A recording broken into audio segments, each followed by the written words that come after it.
So, of course, personal friend of mine and Neurotic dropped this gem yesterday, the day before this is being talked about here.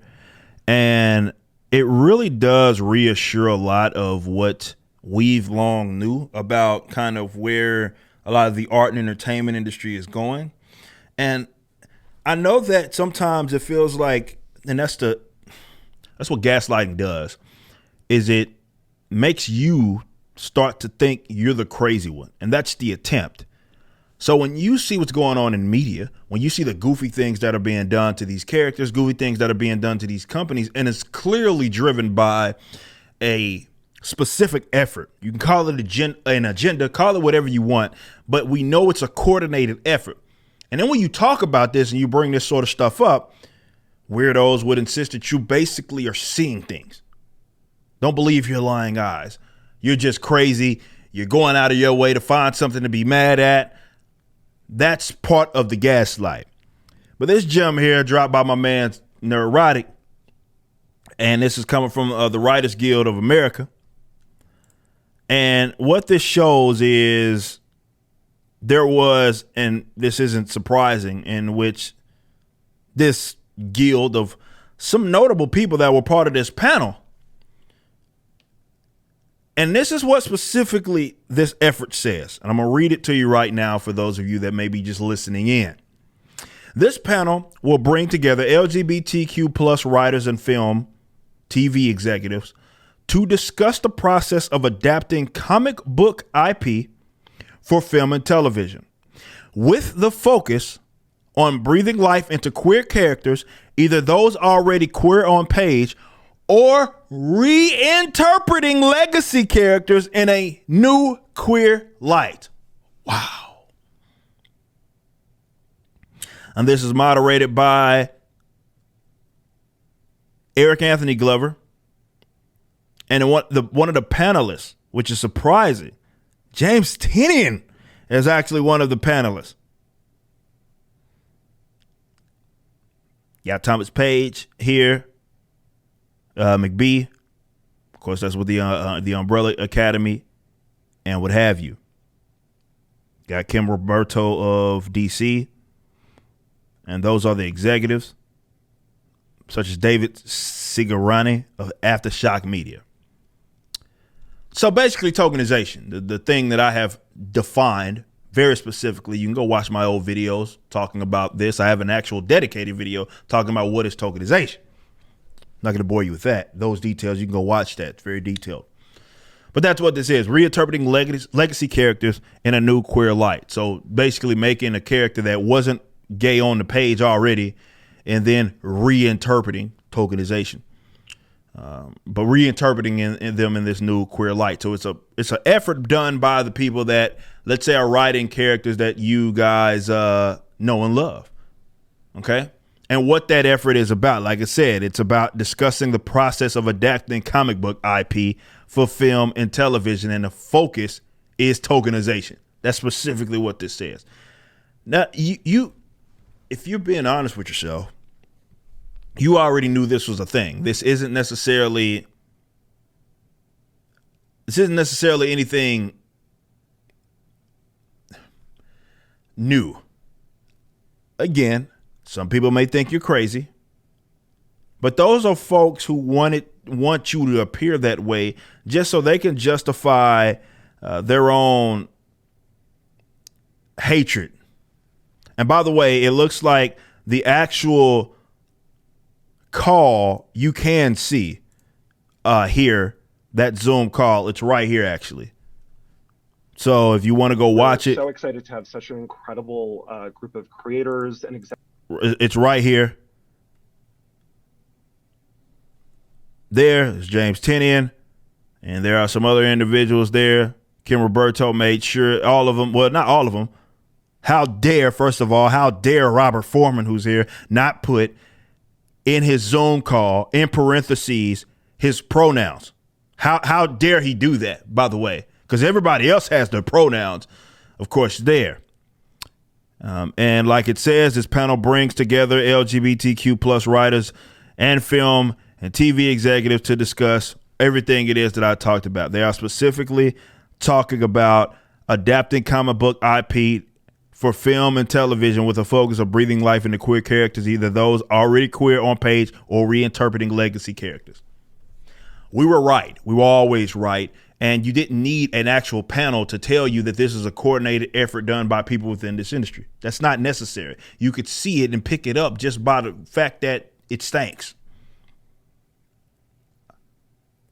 And because it stinks, we're going to say that it stank. And just because you're trying to butter it up and act as if it don't stink does not stop it from doing such. It's a real thing. And this is why the whole legacy character thing this is the part that's going to make some of y'all uncomfortable, because a lot of y'all got an addiction that you got to get over. Okay. And in that addiction, you have to, let's say, change the fact that your actions, your efforts, and you need to understand that the stuff that already exists that's out there in the world and has been around, who they consider legacy characters, the owners, the creatives are either dead or have no control over that. These characters are in the hands of rotten people that have other intentions in mind. They have their own individual personal agendas that they are going to put out there, and they're going to use these legacy characters as a vehicle to do it. So expect it. What has to happen if we are to combat that, don't look at it like fleeing. Don't look at it like giving up. No, it's the complete opposite. It's actually doing something about it and nullifying these weirdos by simply creating new characters, original characters that you control. There's no better time to do it than now, but individual or rather new characters that you control. And you don't let these weirdos get their greasy, dirty hands on. Simple as that. That's the way of the future. The means have been decentralized. Now we need to get more decentralized in terms of how we conduct business. But the means to do this stuff, because even right now, I'm talking to you as a comic book creator, as a comic book creator who saw a lot of success, $3.7 million. I ain't saying that to brag. I'm saying it to show you. As Chameleon has said, I say it so you can be motivated to get the cash. That's the approach. And that the demand is there. You can have a direct line of sight with your audience. Don't have to go through publishers and all these freaking weirdos to do all this stuff, jump through hoops. No, you can just do it and create, and there's no better time to do it than now. See, that's the part that we got to get over. We know what they're doing. Some of you might not want to accept it, but they're doing it, okay? Get over it. Now what is that's the next big thing, okay? You now have this information, okay? You know that they're going to do you dirty. So now what? What do you do in order to combat that? And it ain't to sit up here and keep consuming the crap that they're going to inevitably give you. The answer is to create your own that they can't touch. That means new characters. But it's a new day and age. You're more incentivized to keep your hands on that product, or rather have people work with you that don't suck. They don't got to worry about all this other goofy stuff that they talking about. Like, this ain't a conversation that would ever happen with the Rippaverse. Like, I'm not going to have a sit down Zoom or a conversation where we sitting there and talking about this bull crap that don't even matter. And that's on any subject. It don't matter if it's about the LGBTQ or anything, or it doesn't matter what it's about. We're not going to sit up here and have a conversation. In fact, if any of the people that worked for me ever suggested that we do that, they're probably going to be out of a job. Because that doesn't matter, man. We're trying to make good material for people that want it. I'm not in the business of trying to use this stuff as some vehicle to perpetuate some sexuality bullcrap. Like, that's not the point. But for others, it is. So in order to combat it, you got to create. And if you can't create because not everybody has that creative bone, you're even more important, because it's you with the capital. You are the one with the money to spend to go support the efforts. Even if you personally cannot do it, you can still support someone that does. Go do it.